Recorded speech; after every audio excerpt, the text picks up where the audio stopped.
تو یہ سارے نظریات اگر ہمیں ان کا باقاعدہ علم نہیں ہے، کم از کم ان کی ہاؤ ناؤ ہونا بہت ضروری ہے، ان کے بارے میں کچھ نہ کچھ معلوم ہونا ضروری ہے۔ پھر ہمیں یہ معلوم ہونا چاہیے کہ اردو زبان ہے کیا، زبان پروان کیسے چڑھتی ہے، زبان کا کام کیا ہے۔ یہ ساری باتیں ہمارے ذہن میں ایک تصوراتی ایک ڈھانچہ ہونا چاہیے۔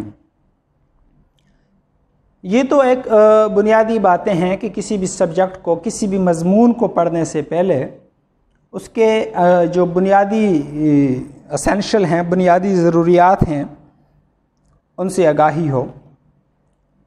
اب ہم آتے ہیں سول جج کے سلیبس کی طرف۔ ہمارے پاس سول جج کے سلیبس میں 2 بنیادی کتابیں ہیں جو ہائی کورٹ کی طرف سے ریکمینڈڈ ہیں، جو ریکمینڈڈ بکس کی ہائی کورٹ نے جو نوٹیفیکیشن جاری کیا ہے اس میں باقاعدہ یہ 2 کتابیں انہوں نے شامل کی ہیں۔ سب سے پہلی کتاب ہے برگ نئے۔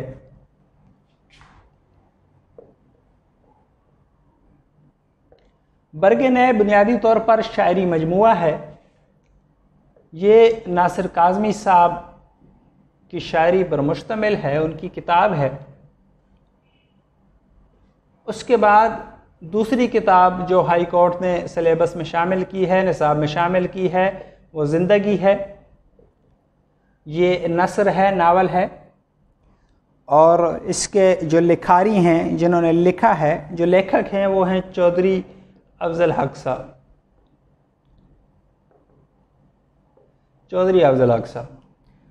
تو یہ 2 کتابیں ہمارے سول جج کے سلیبس میں شامل ہیں۔ اب سب سے ضروری بات یا اہم بات جو ہے وہ یہ ہے کہ ہمیں یہ معلوم ہونا چاہیے کہ ان کتابوں کا دور کیا ہے، یا یہ کتابیں جس وقت میں لکھی گئیں اس وقت کی ضروریات کیا ہیں۔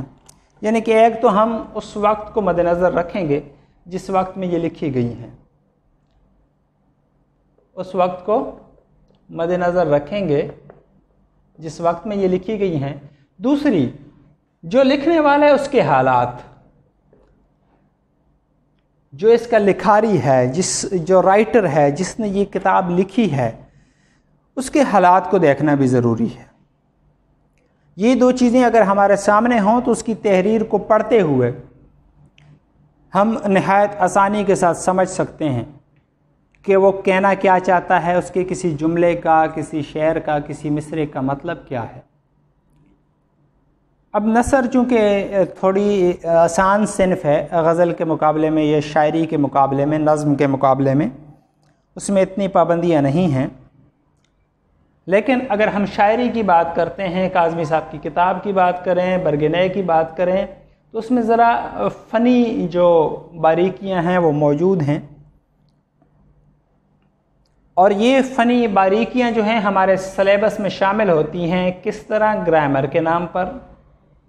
مکمل وہ فنی باریکیاں تو شامل نہیں ہوتی، لیکن جو بھی نظم یا نثر کی بنیادی پیمانے ہیں وہ گرامر کے نام پر ہمارے سلیبس میں شامل ہیں۔ یعنی کہ ہمارا جو تیسرا حصہ ہے وہ گرامر ہے، جسے ہم انشاء پردازی بھی کہتے ہیں۔ تو نظم یا نثر ہے، نظم مزید تقسیم ہوتی ہے جو غزل کہلاتی ہے۔ تو برگ نئے میں زیادہ تر غزلیں شامل ہیں، نظم نہیں ہے کوئی بھی۔ اسی طرح نثر ہے تو اس کی جو فنی باریکیاں ہیں، پیچیدگیاں ہیں، وہ ساری گرامر کہلاتی ہیں۔ جیسے شاعری میں ہم دیکھتے ہیں، ہم نے سنا ہے کہ مطلع کیا ہے، مطلع کے بارے میں ہم نے پڑھا بھی ہے، سنا بھی ہے۔ اسی طرح ہمارے پاس مقطع آتا ہے، حسن مطلع ہے، تشبیہ استعارہ ہے۔ تو یہ ساری چیزیں شاعری کا حصہ ہیں، شاعری میں ان کا استعمال ہوتا ہے۔ اگر ہم اس کو مربوط کر دیتے ہیں برگ نئے کے ساتھ، یعنی کہ گرامر کا یہ پورشن پڑھتے ہوئے اگر ہم مد نظر رکھیں برگ نئے کو، تو ہمارے پاس کافی ساری مثالیں تشبیہ استعارہ کی، مطلع کی، مقطع اور حسن مطلب وغیرہ کی مثالیں ہمارے سامنے آ جائیں گی۔ اس کے علاوہ عروض ایک بنیادی ضرورت ہے، شاعری کے لیے ایک بنیادی ضرورت ہے عروض۔ گو یہ ہمارے سلیبس کا حصہ نہیں ہے، گو اس کے حوالے سے پیپر میں پوچھا بھی نہیں جاتا، لیکن اس کے باوجود یہ بھی ایک حصہ ہے، یہ اس کے بارے میں بھی اگر ہمیں علم ہو، زیادہ نہیں تھوڑا بہت اس کے بارے میں ہم جانتے ہوں تو ہمارے لیے یہ زیادہ فائدہ مند ہو سکتا ہے۔ اس سے آگے ہم باقاعدہ گرامر کے پورشن کی طرف چلتے ہیں۔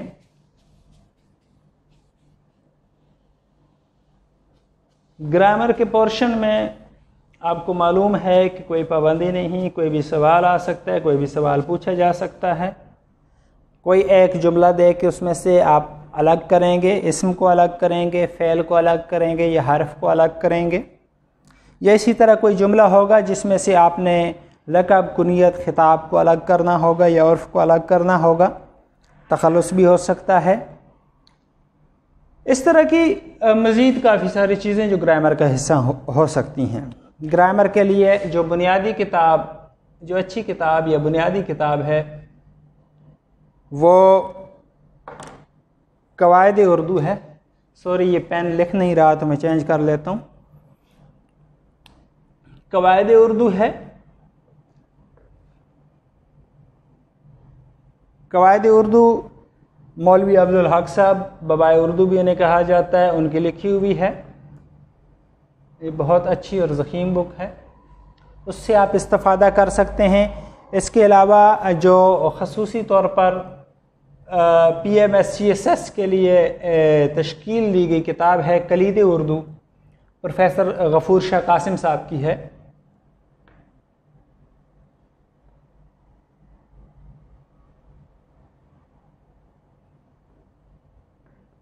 غفور شاہ قاسم صاحب کی کتاب ہے یہ، خصوصاً PMSCSS کے لیے ڈیزائن کی گئی ہے، لیکن یہ سول جج اور جو SJ ہیں، ایڈیشنل سیشن جج ہیں، ان کے لیے بھی فائدہ مند ثابت ہو سکتی ہے۔ اس کے علاوہ اگر آپ گرامر کے لیے کوئی کتاب مطالعہ کرنا چاہتے ہیں تو کوئی بھی بنیادی جو ہے میٹرک لیول کی یا انٹر لیول کی کوئی بھی گرامر کی کتاب اٹھا لیں آپ، وہ آپ کے لیے فائدہ مند ثابت ہو سکتی ہے۔ اس کے بعد ہمارے پاس جو اگلا پورشن آتا ہے وہ مضمون کا ہے۔ مضمون لکھنے کے لیے آپ کو اردو کا لکھنا آنا ضروری ہے۔ اگر آپ اردو کو لکھنا جانتے ہیں، اردو تحریر آپ کی اچھی ہے، آپ کے پاس جملے کی ساخت اچھی ہے، آپ جملہ اچھی طرح بنا سکتے ہیں، بنت آپ کی اچھی ہے، ذخیرہ الفاظ اچھا ہے، تو مضمون لکھنا کوئی مشکل کام نہیں ہے۔ مضمون کے لیے کافی ساری کتابیں موجود ہیں، مارکیٹ میں بہت زیادہ کتابیں ہیں، کسی بھی رائٹر کی کتاب آپ خرید سکتے ہیں۔ اس کے بعد ہم یہ جو گرامر کی کتابیں ہیں جو ابھی ہم نے ڈسکس کی ہیں، جیسے قواعد اردو، کلید اردو، یہ ایڈیشنل سیشن جج کے لیے بھی اسی طرح ہی ہیں جیسے سول جج کے لیے ہیں، لیکن جو ادب کا پورشن ہے SJ کے سلیبس کا وہ آواز دوست ہے، اور دوسری جو کتاب شامل ہے وہ شکوہ نظم شامل ہے، شکوہ جواب شکوہ ہے، آواز دوست مختار مسعود صاحب کی ہے، اور شکوہ جواب شکوہ علامہ اقبال کا ہے۔ تو یہ دو کتابیں SJ کے سلیبس میں شامل ہیں۔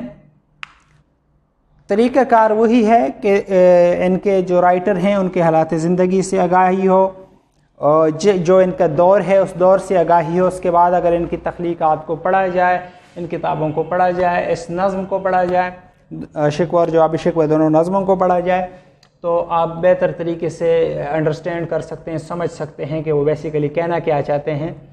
مختار مسعود صاحب کے اگر جملے ہیں یا ان کی جو پیراگرافس ہیں تو اس کے اندر کس چیز کی پر طنز کیا گیا ہے یا کس چیز کے بارے میں بات کی گئی ہے، اس کو سمجھنا نہایت آسان ہو جاتا ہے۔ یہاں تک تو ہمارا سلیبس کے حوالے سے ڈسکشن تھی جو ہم نے کی۔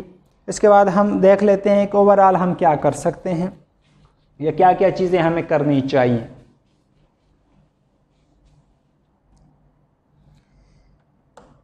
چونکہ یہ دور ہے، انٹرنیٹ کا دور ہے، ٹیکنالوجی کا دور ہے، ہر شخص کے ہاتھ میں موبائل ہے،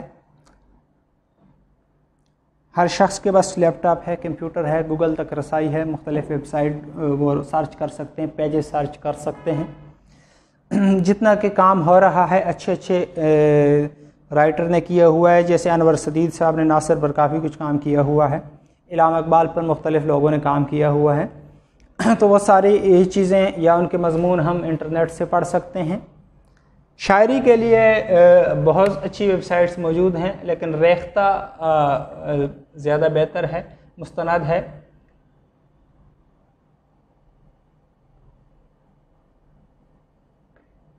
تو ریختہ سے آپ شاعری پڑھ سکتے ہیں تاکہ آپ کے پاس جدید جو لٹریچر لکھا جا رہا ہے یا قدیم جو بھی لٹریچر آپ دیکھنا چاہتے ہیں ریختہ پر دیکھ سکتے ہیں، دونوں قسم کا آپ کے پاس مواد آ جائے گا۔ اور یہ صرف شاعری کے لیے نہیں، ریختہ پر نثر بھی موجود ہے، تو یہ دونوں چیزیں آپ کو معیاری چیزیں آپ کو ریختہ پر مل سکتی ہیں۔ اس کو آپ وزٹ کریں، وہاں پہ پڑھیں، دیکھیں کہ کس طرح شعر کہا جا رہا ہے، نئے آئیڈیاز کیا آ رہے ہیں، شاعری میں کیا ہے، نثر میں کیا کچھ نیا ہو رہا ہے، وہ آپ دیکھ سکتے ہیں۔ اس کے علاوہ گوگل پر آپ دیگر جو ادبا ہیں ان کی رائے دیکھ سکتے ہیں، دیگر ادبا کسی تحریر کے بارے میں کیا کہتے ہیں، ان سب کی رائے دیکھ سکتے ہیں۔ فن کے بارے میں آپ مطالعہ کر سکتے ہیں کہ فن کیا ہے بیسیکلی، شخصیت کے بارے میں مطالعہ کر سکتے ہیں، یعنی کہ جیسے علامہ اقبال کی ہم نے بات کی تو ان کی شخصیت کا مطالعہ ہم کر سکتے ہیں، ان کے فن کا مطالعہ کر سکتے ہیں، گوگل سے ہمیں مل سکتا ہے، دیگر ویب سائٹ سے مل سکتا ہے، فنی باریکیوں کو ہم سمجھ سکتے ہیں۔ اس کے بعد جو مین چیز ہے وہ ہے کہ ہر وقت ہم سیکھنے کے عمل سے گزریں۔ یہ نہیں ہے کہ ہم 1 گھنٹے کے لیے بیٹھے ہیں، ہم نے پڑھا ہے چیزوں کو اور اس کو اسی جگہ پر روک دیے، ختم کر دیے، نہیں، ایسا ہرگز بھی نہیں ہے۔ اگر ہم باہر کہیں نکلتے ہیں، گھومنے جاتے ہیں، تو وہاں پہ بھی ہمیں دیکھنا چاہیے کسی منظر کو اگر کسی شہر میں قید کیا گیا ہے تو اگر وہ منظر ہمارے سامنے آتا ہے تو فوراً سے وہ چیز ہمارے سامنے آ جانی چاہیے، وہ شعر ہمارے سامنے آ جانا چاہیے، وہ جملہ ہمارے سامنے آ جانا چاہیے۔ جیسے ہم باہر نکلتے ہیں، سڑک ہے تو سڑک کے حوالے سے کافی سارے شعر کہے جا چکے ہیں، تو وہ شعر ہمارے ذہن میں آنے چاہیے کہ اچھے سڑک کے بارے میں فلاں شخص نے یہ کہا ہے، فلاں نے یہ کہا ہے۔ کہ جیسے ہم کہتے ہیں کہ ایک شعر ہے کہ میں دیکھتا تھا برابر عمل کا رد عمل، میں دیکھتا تھا برابر عمل کا رد عمل، سڑک دبی ہوئی تھی شور بس کے اندر تھا۔ تو اس طرح جو بھی ہم گزر رہے ہیں وہ شعر آنا چاہیے، گاڑیاں چل رہی ہیں، گاڑیوں کے حوالے سے شعر آنا چاہیے، اگر موبائل ڈیوائسز آتی ہیں ہمارے سامنے تو ٹیکنالوجی کے حوالے سے اشعار جو ہیں وہ ہمارے سامنے آ جانے چاہیے، ہمارے ذہن میں آ جانے چاہیے۔ یہ ہر وقت کا عمل ہے، ہر وقت ہمیں سیکھنے کے عمل سے گزرنا چاہیے۔ اور سب سے اہم چیز، یہ سارے کام کرنے کے بعد، یہ سارا کچھ سرچ ہم کرتے ہیں، دیکھتے ہیں، چیزیں مواد ہمارے پاس اکٹھا ہو رہا ہے، ہم نے اکٹھا کر لی ہے۔ اب سب سے ضروری چیز یہ ہے کہ ہم اس کی مشق کریں۔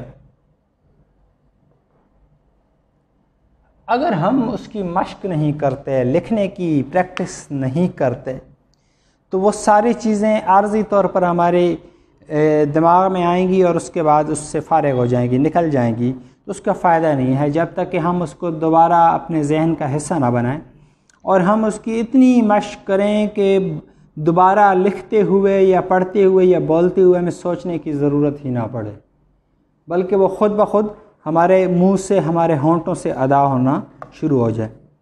اور سب سے اہم اور آخری بات جس پر میں اپنا لیکچر بھی ختم کروں گا، سب سے اہم اور آخری بات یہ ہے کہ جو بھی مضمون آپ پڑھتے ہیں، جس مضمون کی بھی تیاری کر رہے ہیں، اس سے محبت کریں، کیونکہ جب تک آپ محبت سے نہیں کریں گے تو آپ اس کو کبھی بھی سمجھ نہیں سکتے، کیونکہ جو مشقت ہے وہ مشقت اگر ظلم کے طور پر کی جائے، ظلم سمجھ کے اس کو سہا جائے تو اس کا کوئی فائدہ نہیں ہوتا، بلکہ اگر محبت سے وہ کام کیا جائے تو وہ زیادہ فائدہ مند رہتا ہے۔ اس کے ساتھ ہی اجازت چاہوں گا۔ اللہ حافظ۔